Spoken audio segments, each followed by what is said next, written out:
I don't have anything off the top. So, Sean, do you want to kick us off? Sure. Actually, maybe before we get to the Middle East, can we talk about Sudan? Sure. The secretary saw that you put out a readout last night. The secretary spoke with General Burhan. First, can you say how it's going in terms of the process of getting the Sudanese armed forces into the talks in Switzerland? So that continues to be an ongoing effort, and we're continuing to stress how vitally important it is for them to be there. Look, for any kind of negotiation, then when we're talking about the ultimate goal here being a cessation of hostilities, a cessation of violence, you certainly need both military actors to be part of that conversation. We are continuing to engage with both parties separately. The RSF delegation is in Switzerland and are ready for negotiations, but outside of that, there is far too much additional work to be done, specifically in talking about some of the humanitarian issues and technical concerns. So that process has begun. And discussions as it relates to humanitarian actors, ensuring humanitarian access, achieving a ceasefire, that has proceeded with international partners and technical partners on what that roadmap will look like. And simultaneously, we're continuing to press to make sure that both of these parties can participate in negotiations to get this process moving forward. Sure. I know that's the language you've been using, that both parties need to participate. I mean, did you see any headway with the Sudanese armed forces in the call? I don't have any specifics to offer beyond the Secretary's call, beyond just saying that this is something that we are working around the clock. The Secretary obviously had the chance to speak with General Burhan yesterday in Switzerland itself. Special Envoy Perriello, Special Envoy Hammer continue to be deeply engaged in representing the United States. Outside of that, I don't want to get ahead of the process. Sure. Just one more in Sudan. Mm-hmm. The Sudanese army said today that it's going to open the crossing with Chad. I don't know if you have any reaction to that. Humanitarian groups have been pushing for that. So, this is something that the Secretary spoke to General Burhan about yesterday, and it's certainly a welcome announcement. We're aware that the Sudan's Sovereign Council has agreed to reopen the Adre border crossing with Chad for humanitarian deliveries for 3 months. We are going to continue to call on both the SAF and the RSF to facilitate unrestricted humanitarian access through all available channels. We think that's vitally necessary, and we think that specifically as it relates to that border crossing, restoring access from that point is an important step in providing humanitarian aid to the many impacted Sudanese people. Sure. Let's go to Gaza then. I'll okay. to my colleagues as well. But I know that Admiral Kirby over at the White House spoke at length on this today. But I wanted to ask you, one of the things that he kept saying was that this is the negotiations and the discussions in Doha right now are very much about implementation at this point, that the broader framework has been agreed. Could you explain that a little bit? I mean, sure. If not mistaken, Hamas has actually said that we need to implement what the president proposed on May 31st. I know you wouldn't say you're taking the Hamas position on this, but is there a sense that it needs to be implemented, that there isn't like a room for more negotiations? So I would very much echo what Admiral Kirby said, and I spoke a little bit about this earlier in the week in response to, I think, a question Saeed had and a number of you as well. It is our view, and it continues to be the case, that the broader framework of what the president laid out at the end of May has generally been accepted. But of course, this is a negotiation with two parties, and this is a process, and you sort of see what the text of the agreement is, and there's a back and forth, and there's an exchange, and there is engagement. And so we feel confident in saying that the contours of what the president outlined on May 31st has been accepted, and what we are focusing on now and what the talks are focusing on is working on the details of the implementation. There, of course, are still gaps when it comes to some of the details. There are gaps when it comes to execution. There are specific implementing measures that need to be agreed upon. But beyond that, I'm just not going to get into the specifics, Sean. I'll defer to my colleagues. Great. Jenny, Camilla, let's stick with the front row. Go ahead. Yeah, I mean, Kirby called this a promising start, but why? Just because they resumed talking? Has there been more? So as I said, look, I will let the White House offer any additional characterization to the Admiral's comments, but what I would echo is that this is it is an important step. As we've said, that in the lead up to this meeting, we have already narrowed some gaps, and the focus now is on some of the more specific implementation and specific issues as it relates to the agreement. There, of course, is a lot of work that remains ahead. This is a complex situation and a complex agreement, but the work is so important, and we're very pleased that this process has taken place again. Do you have a sense of how quickly these negotiations could wrap up? I don't want to put a timeline on it, Jenny. I don't anticipate that coming out of the talks that there will be a deal today. We expect this process to continue, but I'm just going to avoid putting a timeline on it. And then on Gaza, the health officials there say that this death toll has surpassed 40,000 people. I was wondering if the State Department has any comment on that. So I would echo what I have said a number of times this week, which is that any number above zero, when it comes to the number of civilians who have lost their lives over the course of this conflict, is saddening, is troubling, is heartbreaking. I think, as President Biden himself said earlier this month, the Palestinian people have endured sheer hell, and since October 7th, too many men, women, children, civilians who have had no role are just impacted by a crossfire of Hamas's making.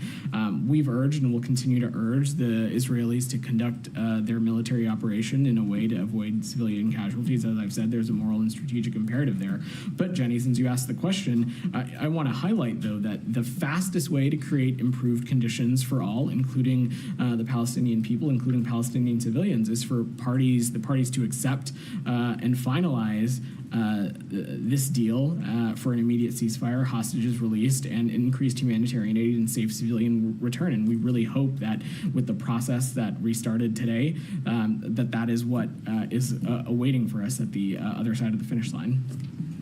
Camilla. Thanks. I know that you've spoken about this yesterday. I guess I'm just following up to just check that this is still the case, that Qatar has said that they will make sure that Hamas participates in this round of talks. Obviously, we've seen a lot of statements coming from Hamas saying that they won't participate. We know that they're not meant to be in the room with US and Israeli negotiators to begin with, so it doesn't seem like there's a whole lot of difference this time around anyway. But just wanted to ask, is that assurance still there from the Qataris about today's? Talks are moving forward in Doha. That process is happening. And there are representatives on the ground there from Israel, from the United States, from Qatar and Egypt. And Qatar and Egypt are, as part of that process, are mediating with Hamas. And so you heard me say a number of times this week that our partners assured us that Hamas would be represented in one way, shape, or form, and they certainly would be part of the ongoing conversations, which is probably necessary when we're talking about negotiations between two sides. And so we have no doubt that the current modality will be able to serve the purpose it's designed to. And I have a couple of questions on another part of the world. I'll come back to you. Said, go ahead. Thank you, Vedant. Very quickly, on just following up on my colleagues on the talks. I mean, what is really perplexing is the fact that the president laid out the plan on May 31. You guys took it to the Security Council, UN Security Council. You got a resolution and so on. Why is there a need to have more talks? Why can't you just find a mechanism to implement what you have already agreed to with the rest of the world? Said, for anybody who's actually probably been part of a negotiation process, it's probably not perplexing at all. This is a process. It is a complicated process, and as I said to Sean, and as Admiral Kirby said just an hour ago at the White House, the focus now is working on the details of the implementation and details of execution and specific implementing measures. There is no question as it relates to the contours that President Biden laid out at the end of May. That was then quickly supported by the international community, including the UN Security Council and much of the Arab world. And it is the contours of the plan that was echoed last week in the trilateral statement by President Biden, the Emir of Qatar, and the President of Egypt. So this is a process, and we're going to let this process play out. I'm not going to get into the specifics. Just logic tells me that everybody will be spared the heartache if they say, okay, this is what we have, now let's find a way to implement it. And instead of going back to square one, instead of having Don't think Mr. there is Netanyahu anybody going back basically- to square one, Said. This is a Well, I mean, process, you know, and we- as I have said for what is probably now the fourth time, that this is what there is broad agreement on the contours of what President Biden laid out at the end of May. What we are talking about now is some specific details, some specific implementing factors. There are, of course, still gaps and things that need to be bridged in that space, but when we're talking about the overall framework, that has been generally accepted, and that continues to be the case. Oh, well, the point, Vedant, I mean, I know what you said yesterday about whatever is attributed to Mr. Netanyahu is basically alleged. You know, you said alleged. In fact, it was the title of my article about what you said. But the Israelis, you know, different Israeli sources, different Israeli media, and so on, they insist that Mr. Netanyahu wants to renegotiate the Philadelphia crossing. Mr. Netanyahu wants to negotiate the Nitzrim crossing. He wants to insist on a system that is almost, impossible to vet, whoever goes to the north and so on. He's saying basically, it's like an impossible situation to arrive at. Said, Now, I know you said that it was alleged, but it seems that Mr. Netanyahu insists on these restrictions. So I know you all have a job to focus on these things, but I try not to spend a lot of time worrying about unnamed sources and documents that may or may not have veracity. What we're focused on is playing a constructive role in the talks that began today, and beyond that, I'm just not going to get into the specifics of the ongoing process. A couple more questions on the, on the West Bank. There's been a settlement in a UNESCO site and so on.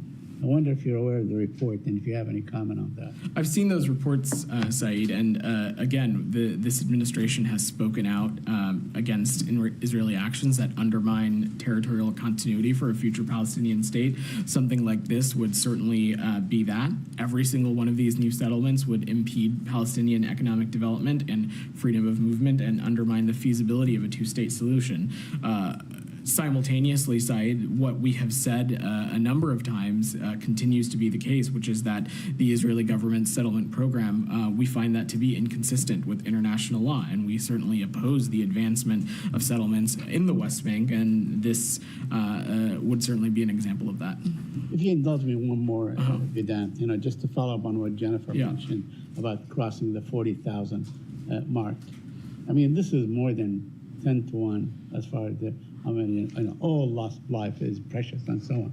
But now we have at least 10 to 1 Palestinians that have died. When will enough be enough? Because I know you say, one more, we don't want to see it, but the fact of the matter is that you've been saying this since last December, and we have killing every single day. Every single day, no 24-hour goes by without killing at least 36, 40, 50 Palestinians, most of them children. So, when will enough be enough? Said, what we are exactly focusing on is trying to have a resolution that would allow the fighting to stop. That's why we have time and time again, and again just a moment ago, I said that the best thing for the parties to do to minimize impact on all, including the Palestinian civilians, is to accept and finalize a ceasefire deal, one that is encompassing of the hostages being returned, an influx of humanitarian aid, and broader diplomacy to happen for the region to get out of this endless cycle of violence. Tom, go ahead. Follow up on the settlement announcement that Minister Smotrich made yesterday. Do you think your opposition to it will stop this settlement being built? That is not really for me to speak to, Tom. These are obviously unilateral Israeli actions, and when it comes to the United States, not only have we had made our perspective and our point of view on this incredibly clear, how it is a detraction from Israel's security, how it takes us away from a two-state solution, but we also continue to have tools in our tool belt to hold to account individuals who we may think be contributing to greater insecurity in the West Bank. I'm not going to speculate on that from here, though. I mean, that's a separate point, but this is a government-announced settlement. This isn't an outpost. So, I mean, it's the same question, really. If you oppose it, I don't quite see why you can't stop it. I'm sorry, I don't really follow, Tom. I mean, you've opposed hundreds of settlement announcements, and they are all then built. So what's the point of repeatedly saying you oppose them? It is important for us to make clear our perspective and our point of view, as well as to raise these sometimes tough and difficult conversations with our Israeli partners, and we'll continue to do so. But doesn't it just expose the weakness of your position in that you can say something and say it's your policy, but clearly it doesn't have any effect on the ground? I would take issue with that characterization, Tom. These are not actions that the United States is party to, certainly not ones that we are involved in. Ultimately, Israel is a sovereign country that's going to make its own decisions. That does not detract or change from the fact that when we see things, when we see policy decisions, when we see actions that we disagree with, that we think are not just in the interest of the United States, but also not in the interest of the region, we won't hesitate to say so. It is not dissimilar from circumstances in other countries in which the United States is not party to those decisions, but when we see something we disagree with, we certainly will make our voices heard, and that continues to be the case here. I will also say that the bigger issue here, Tom, is that we want to see these kinds of things end, and that is why we're so committed to getting to a two-state solution, because we think that is the only path forward for the region. And when we see things like this that are inconsistent with that, we won't hesitate to say so. Well, you want to see a two-state solution, but I mean, Smotrich himself said in announcing the settlement, we'll continue to fight the dangerous idea of a Palestinian state and establish facts on the ground. This is my life's mission, and I will continue it as much as I can. So that's what you're up against when you're saying you oppose the building of these settlements. Clearly, this will go ahead, and it will not just go ahead, but it will go ahead in occupied territory where you are arming the military force which will facilitate its establishment. So you're saying you oppose it, but you're arming the military force that facilitates its establishment. We have a security relationship with the IDF, Tom. I don't dispute that. That of course continues to be the case. How is building a settlement about self-defense of Green Line sovereign Israel? We don't think it is, Tom. We do not think that the expansion of the settlement program is in Israel's security interest. We think it detracts from a two-state solution and causes further instability and insecurity. I've said these things a number of times. The point that I'm making is that these are not actions that the United States is party to. Can I just follow up? Yeah, go ahead. Again, I asked about Ben Gvir and what he's done on the Temple Mount, and to Tom's question, you mentioned tools and the U.S. toolkit. The U.S. hasn't used any tools in that toolkit. And I just want to understand, is that because these are U.S. government officials? These are also U.S. government officials that Netanyahu... You mean Israeli officials? Sorry, Israeli government officials that you wouldn't use... is that because you can't use U.S. So, Camilla, I would never preview actions from up here that would be inappropriate. Not but just I only in bring the it up because you mentioned the toolkit. Of course, not just in the context of Israel, but in any country. I wouldn't preview actions from up here. Look, when it comes to there are across the world, when it comes to governments that we engage with, whether they be partners, allies, or countries that we have adversarial relationships with, there are colorful characters in any government. What the United States is focused on is the policy and the policy decisions that they pursue and the United States pursue, and particularly one when it comes to attempting to subjugate or change the status quo at Temple Mount, Haram al-Sharif. We would take issue with that, and expansions of a settlement program, we would take issue with that. We find both of these things to be a detraction of Israel's security and fuel more insecurity and instability in the region. And we'll raise these and continue to have these very tough conversations. In terms of what actions we can take, Camilla, I'm not going to preview or speculate from up here. Okay, but it's fair to say that there haven't been any actions taken other than condemning it verbally. When it comes to officials within the government, sure, that can be a fair assessment to take.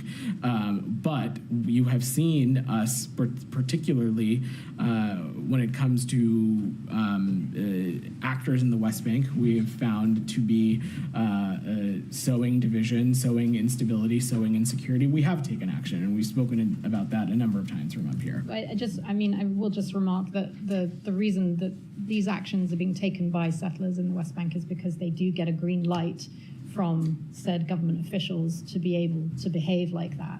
But again, that's, that to me that seems linked, and that's why these questions are being asked, but I'll leave it. Great. Alex, go ahead. Thank you, Vedant. A couple of questions. Can you discuss anything about Ksenia Karelina's sentencing in Russia for exercising her First Amendment right on U.S. soil, and any involvement from the U.S. Embassy? And are you willing to impose any measures? So, Alex, there is probably a limit to what I can say here, given privacy concerns.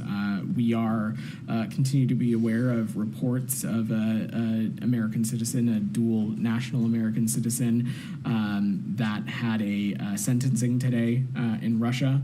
For privacy reasons, I'm not really in a place to get further, but I just want to be incredibly clear about something. Donating to a nonprofit organization, donating to an NGO, supporting the Ukrainian cause and supporting the Ukrainian people as they defend themselves against Russian aggression, especially doing so on American soil, is not a crime. We strongly condemn the Kremlin's escalating domestic repression.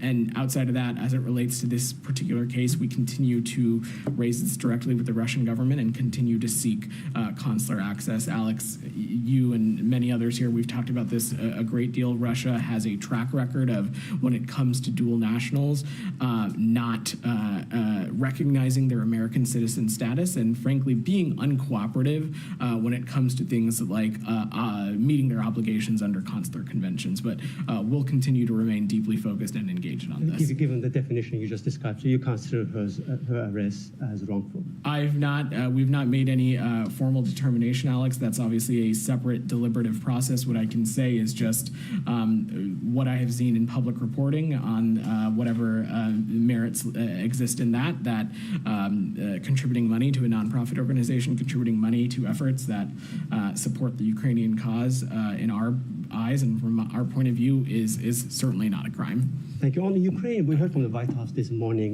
They said that you have seen some Russian units being pulled out, redirected. You have not seen any escalated rhetoric from Russia. Once again, Ukraine proved to be right, and your escalation fear policy proved to be exaggeration. In that case, given this latest episode, are you willing to allow Ukraine to take this further step and strike deep inside Russia, which will allow Putin to actually remove not some of his units, but all of them? So, Alex, let me say two things, and then I am going to move on because I want to get to as many people because I have a heart out today. First, we have seen some Russian troop movement out of Ukraine to deal with the incursion that you and others have asked about, but I'm not going to do a military analysis from up here. Separately, there has been no change to United States policy when it comes to cross-border attacks. What we're focused on is making sure that our Ukrainian partners have what they need to defend themselves from Russian aggression. Nike, go ahead. Thank you. Can I go back to Sudan? Sure. Can you give us an update on U.S. humanitarian assistance to Sudan? I don't have a monetary update for you, Nike, but I'm happy to check with the team to see if there is a figure we can provide. What I can say is that this is something that we're deeply engaged on. Obviously, the Secretary spoke about it with General Burhan yesterday and would welcome the news as it relates to this border crossing with Chad. Beyond that, we are continuing to call on the SAF and RSF to facilitate unrestricted humanitarian access through any and all available channels. Let's not forget that Sudan currently is one of the most dire humanitarian situations in the world right now, and we're taking every possible effort to address that. One of the key reasons that these talks are ongoing right now is to make sure that we, along with international partners and other technical partners, have a roadmap and a plan when it comes to ensuring humanitarian access. With neither side showed up on day one's talk, can you please help us understand what are the sticking points? So again, I'm not going to get into the specifics of the negotiations, but to clarify, we are currently engaged with both sides, and we continue to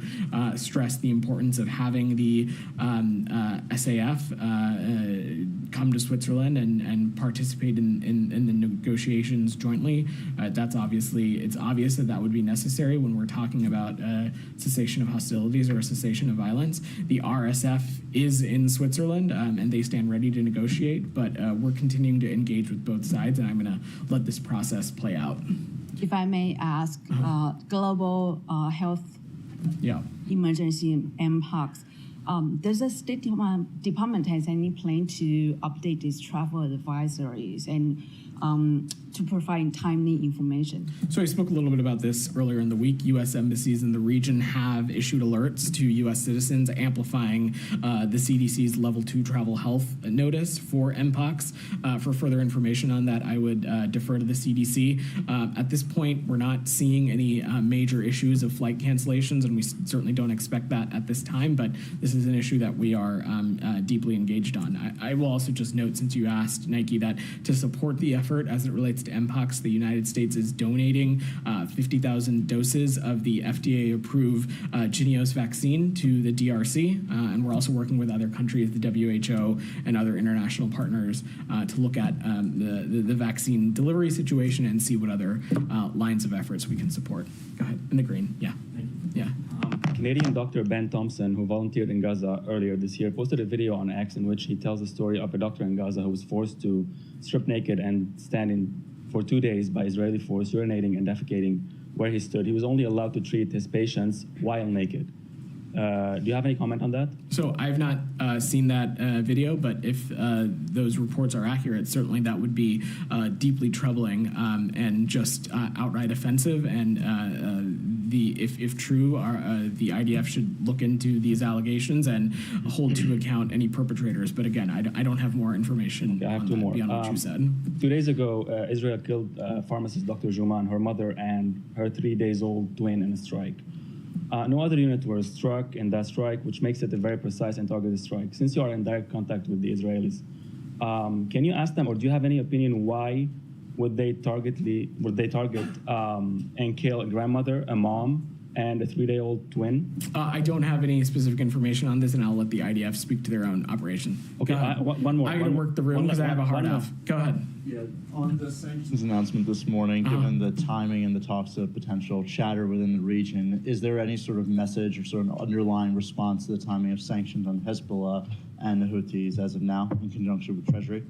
So I would certainly, these actions that we're taking they're rooted specifically in the malign and destabilizing behavior that we have seen both the Houthi and the Hezbollah networks partake in. I would not necessarily equate it to any other thing that it's happening in the region. Since the onset of the increased Houthi activity in the Red Sea that we have seen, the United States and the President have made clear that we will take appropriate actions to hold these networks accountable, and this is us in conjunction with the Treasury Department doing that.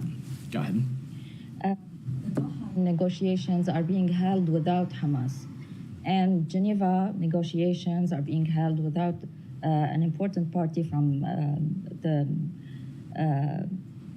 without the army. Has the United States lost its role or being an effective mediator in the crisis of the Middle East? So I think I spoke to both of these. First, in the context of Switzerland, we're continuing to stress the importance of the SAF joining the talks. The RSF is in Switzerland, and they stand ready to join the negotiations. What we are focused on at this moment is the humanitarian and technical part of the equation, which we are continuing to move forward in close coordination with international partners, humanitarian actors, and others. In the context of the Middle East, as I said, the talks have started today, and Egypt and Qatar are playing a role in mediating with Hamas, as they have had indicated to us this week that they would do.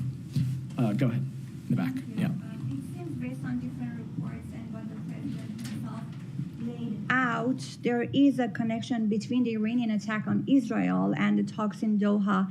President says that Iran could hold off on Israel attack if Gaza deal reached. How these connections has been built up, based on what? Based on common sense, intelligence, or let's say the indirect talks that you are having with the Islamic Republic?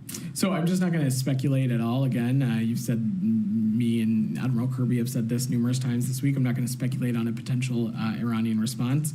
What we are focused on is two things. One, taking every possible effort to send a clear message to Iran through partner countries and other channels that a response or retaliation would not be in anybody's interest, and taking every possible step to de-escalate. Simultaneously, we're incredibly focused on getting these talks across the finish line. In the pink, go ahead. Thank you. So President Lula gave an interview just today, and he has two proposals for Venezuela.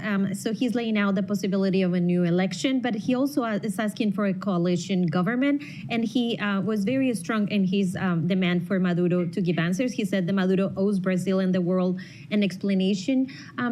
Any reaction to these possibilities as today they're meeting in Colombia? I don't have a reaction on any policy proposal, but on the second part of your question, we certainly would agree. Since the onset and conclusion of this election, you have seen the United States clearly and consistently, repeatedly call for a accurate publication of the vote tallies because from our perspective, and it's echoed in the recently released UN panel of experts interim report, that the CNE fell short of basic transparency and integrity measures, and it didn't follow national, legal, and regulatory provisions. One of the key conclusions of this report is that there is no precedent for such an announcement of an election outcome without the publication of these kinds of details and these tallies. And so that's what we are continuing to press for. And the United States is in coordination with international partners, including Brazil, of course, to support an inclusive Venezuelan-led process to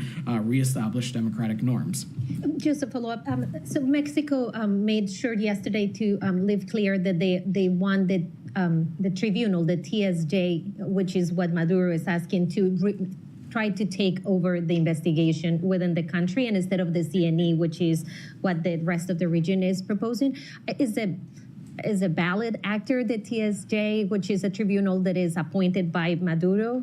Will that be a route? I'm just not going to speculate on that. What we're focused on is supporting an inclusive Venezuelan process to reestablish democratic norms. Ksenia, and then we got to wrap. Go ahead. The State Department has told the Kosovo government that any unilateral and uncoordinated action to open Mitrovica Bridge to vehicle traffic, quote, increases the potential for violence and puts at risk both the local population and the lives of American soldiers and other members of the NATO mission in Kosovo. Prime Minister Kurti, however, is not backing down. He said that the bridge opening is not up for discussion. Peter Stano, the EU spokesperson, the spokesperson of Borrell, said that the European Union, the entire Quint, all friends of Kosovo, the United States, key European countries, the European Union went to Prime Minister Kurti and told him, quote, don't do it, don't take unilateral actions, don't open the bridge, but it seems he's determined to do so, end of quote. Today, President Osmani called the EU remarks racist and sided with Kurti, saying that she also opposes the dialogue in Brussels about the bridge and that the bridge must be open.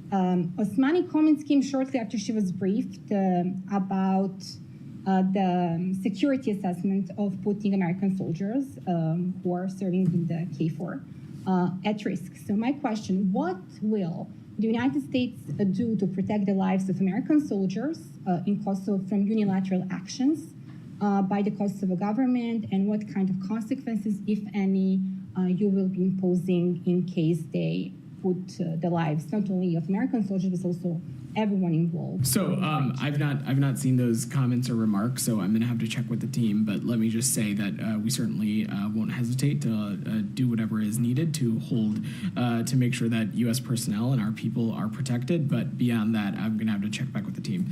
John, go ahead, because you had your hand up, and then we'll wrap. Yeah. Man, don't wrap, man. 1 week you did not give me a chance. You don't see me in the room. Please don't interrupt your colleagues. Go ahead, John. Mr. Vedant, I've been a journalist 25 years. Don't tell me how to treat my colleagues. You need to treat the journalists with respect. It's my 4th press briefing with you. You have ignored Jaleel, not everybody gets a question. John, please go ahead. Otherwise, I'm going to have insulted I'm happy you. I'm happy to end the briefing if you're not going to let. Attitude. If you treat a journalist like this is a shameful attitude. Go ahead, John. You and Matt are disgracing this podium, in my opinion. Go ahead, John. Does the U.S. government see the Doha negotiation as an opportunity to avoid broader regional conflict? So when we have talked about the reasons for why we want to get this deal across the finish line, certainly the potential potential for the room for diplomacy that it could create to get this region out of this constant, endless cycle of violence that we're seeing would certainly be a key pillar of that. What we're talking about, though, immediately is opportunities to make sure that the remaining hostages can be released, including American citizens, a greater influx of humanitarian aid, but yes, also in making sure that we can get to a future that is conducive to a two-state solution, get to a future where we can make sure that Gaza is no longer a springboard for terrorism on the Israeli people. All of those things are certainly part of the goal when it comes to this deal. All right, thanks, everybody. President Trump is absolutely right. You guys are shaming this country with your attitude.